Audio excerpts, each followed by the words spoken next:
ask you one last question on something very specific, which is sort of becoming an emerging political issue, particularly, I think, among Democratic members of Congress seem to be most energized about this. And it's about these young immigrants who came forward because the Obama administration said they should.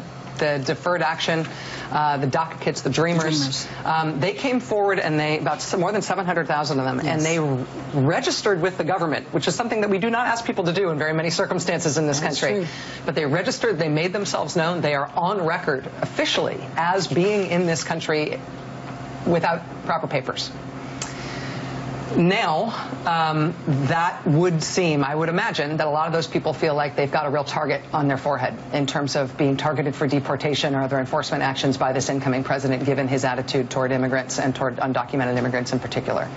Some members of Congress have argued that the White House should issue a pardon to those kids for any past immigration violations or any future immigration violations, and that maybe that would prevent them from being deported, because these kids did come forward with these assurances they'd be okay.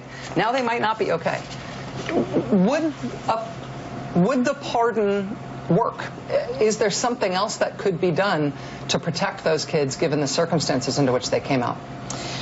Yeah, look, I think that's a question that has a lot of different layers to it. The issue of whether or not it's a pardon is really actually an individualized decision that the president makes person by person. So, you know, there's no process set up to pardon a group of people en masse. And so I think people are going to have to look towards making sure that their policy interests are really heard by the incoming administration, that the same policy interests that prevailed to provide the whole status in the first place are carried forward as well, and make sure that those voices continue to be heard also. And I understand that concern. I understand it's heartbreaking. Think about the fears of the roller coaster that they've been on.